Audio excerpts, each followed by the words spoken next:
Hello viewers, my name is Ayodeji Anifowose. Welcome again to Great Father, Great Husband channel. Today we'll be talking about something very important in our journey of becoming an husband, and that topic is how to propose to your wife to be. How do you propose? Within that context, we'll be learning 5 tips to plan your proposal. For me, my experience with proposal was not something like I've been planning for a long time, but it was just God's grace. I'll just share that experience a little bit, then I'll go into the 5 tips I have today. If you watch the video of how I met my wife, we shared a little bit of it. I got an opportunity to get an all-expense paid trip to Israel, and I told my wife, and she was like, "Oh, that would be nice that she would just come then." So she came into Israel, and when we got there, when I was leaving home, I remember a pastor's wife told me then, she was like, "Do whatever I want to do on time. You gotta take that opportunity to propose to her." I didn't even have an idea of when, how, but all I did was I got a ring then, and I got to Israel. And I remember on the 6th day that I felt the Holy Spirit impressed in my heart that that was the day I was going to propose in the place where we normally have our meal. But I'm like, we had a lot of people there. I'm not sure. I didn't feel that was the right place. So we were on our way again. We got to Mount Shiloh. I'm going to share a little clip of it on this video so you could see what happened there. We got to Mount Shiloh, and one of our pastors was asking me, like, I told him already I was going to propose. So he was like, "Are you sure this is not the perfect place for it?" And immediately I confirmed that within my spirit, like, yes, I think this is the perfect place for it. So I went all the way. Now at that moment we were already up on the hill, so I had to run back. If I'm going to title what happened there, it's going to be Run for Love as a movie. So I ran back to the bus, pick up my jacket, we have the ring, and took the ring there. So I brought the ring. And after they had finished praying there, I was caught up on. Nobody knew what I was going to do. As soon as she saw me talking, she suspected something was going on. And lo and behold, I called her and I put a ring on asked her in marriage, "Will you be my wife?" I was reminded to say please, and I went on my 2 knees. Both knees were on the ground. Yeah, trust me, that's what love makes you do, and I can still do that again. I wrote a book, it came out last year, and the title was Praying for the Future. I spent about 7 years writing that book all alone. And I remember when I was growing up, my mom told me, said, you have a great future, but I didn't really understand because I was still a very young boy. But later on in life, I discovered that there were just 3 futures that we have as human. One, the one we see for ourselves, the one that God asked for us, the one that God had for us, and the last one is heaven. And then I discovered that the one that we see for ourselves is just one thing that we could actually get to do on our own. And what we see, like, okay, I want to obtain a first degree in this, I want to do master's in this, I want to get a good job in UN, I want to do this, that. But the second feature is that future of living in the will of God. And then the last one is making it to heaven.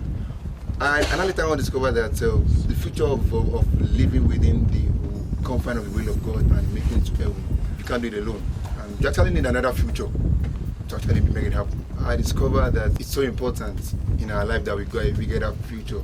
The kind of woman, the kind of man you get married to, and at the end of the day determines whether you are standing within the will of God and whether you're going to make it to heaven.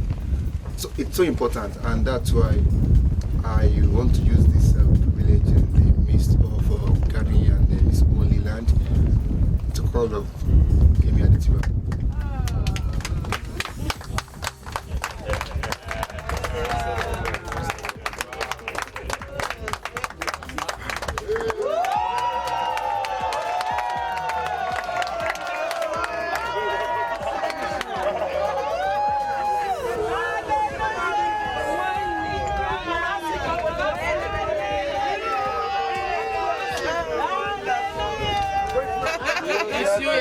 I want to ask, will you be my wife? Wait a minute, we can't hear you. Okay, I want to ask, will you be my wife? Please. Not yet. She said, yeah!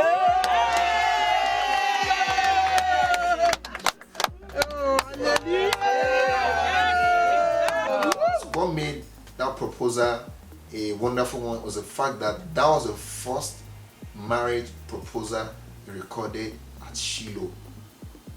Yes, the people that managed the place confirmed that to me, my wife. That was the first, and they asked me, "Did you plan for this?" I'm like, "No, really. I had in mind I was going to propose, but I don't know where, and I don't know how. But I know God found a way to order our steps and made everything happen around that time. We got a lot of gifts, cash, physical gifts, people trying to convert into that. So what are the 5 tips you need to learn as you plan a perfect proposal? The first thing is learn about her. Before I got to Israel, I've been calling several people. I've learned so much about my wife. Learn about likes, dislikes, favorites, favorite colors, the places, locations that she would love, the music that she loves, what she likes to hear. Speak to family and friends to tell you more about her. Learn whatever you can do to get knowledge about her, because that will help you to prepare the proposal. Women like when you go far to do something for them. It really shows them how much you love them and how far you can go on their behalf. So learn about her. The second one is get a planner if possible. Yes, sometimes you want to handle it by yourself, but if you think you can handle it by yourself, get a planner, because you must do a thorough work to be sure that everything is done perfectly. Don't do it the way you like. It's not about you, it's about you're asking for her hand in marriage. You are not trying to do things the other way around. No, you're asking for her hand in marriage. So it's very important you understand that it's not about you, it's about her. So do things the way she would love. Be creative. Don't do things the way other people have been doing. Be creative. That's why I said, if you need to get a planner, it's going to cost you some money, but you could get something very cheap of a good quality. Be creative about your idea. It's very important.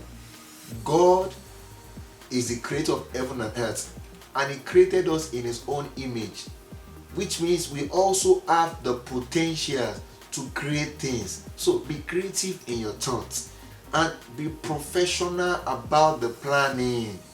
Don't just do things anyhow. Get a professional photographer, because that is a moment you will not want to forget in your entire life. It's a golden moment. I look at the pictures we took down our proposal, I look at the videos, and I'm so happy. Funny enough, I didn't plan, but we had a professional cameraman that was there that day that was just recording for the event, and they recorded the whole thing that happened, and we were able to get the feel of our own proposal. So as much as possible, try your best to make it more professional. It shows how you love the woman. The other thing you need to do is get our family and friends involved. Involve our friends and family. Speak to our parents. Tell them about your intention to propose to her. Ask for their blessings. Very, very, very important. Then possibly do a video of you asking for the blessings of our parents without her knowing about it. Record it, and on that day you're proposing. I'm even giving an idea already. Play the video for her and the entire family to see. She'll be very happy. What she's going to see in that is how much you honor her. It's the honor. It's because you honor her. And a woman loves to see a man that will go all the way to show honor. Honor is very important. So get our friends involved. Ask them questions. Let them talk to you about the things she will love. The fourth point is prepare yourself. Before I proposed to my wife, I learned what to say. Funny enough, a night before that day, I was practicing what I would say to her. She didn't even know. I was just saying it, and lo and behold, that was the same thing she heard when I was going to propose. Like, oh, this guy actually was using me to rehearse yesterday. She didn't know what was going to happen. But prepare yourself, and when you learn what to say, it will be easy for you to speak from your heart. Be emotional about it. Don't be too spiritual. Yes, we are children of God. Be emotional. Even God have emotion. So be emotional about what you say. Let her know how important this is to you. Don't just take it anyhow. And finally, don't leave God out of it. Even in your proposal, involve God, because God was the one with you at the beginning. Don't get to the point of proposal and now put God on the side. I told you how God was able to help us all through that. Even to our proposal, it was God that arranged everything. God arranged everything. So the same thing can happen to you also. To get a perfect proposal, a wonderful proposal, just do things the right way, because it's going to be a moment you will remember forever. It's going to be a moment you will remember forever. All right, let me stop at this point by telling you this: do all you can, have a lovely proposal. If you are here to propose to her, please don't take so long to propose. Dating a lady for over 4, 6, 8 years, it's not a degree program, it's not a master's program you are doing with her. Get things done on time and then move on to the next step. Don't wait until you have millions of whatever currency you have in your country before you make a move. As God is leading you, allow God to lead you. When it's time to move. Don't wait. Alright, my name remains Ayodeji Anifowose. Please make sure you subscribe to my channel, share the video with your loved ones, share the video on your social media platform, and until next time, this is Great Father, Grace Husband YouTube channel. Alright, bye.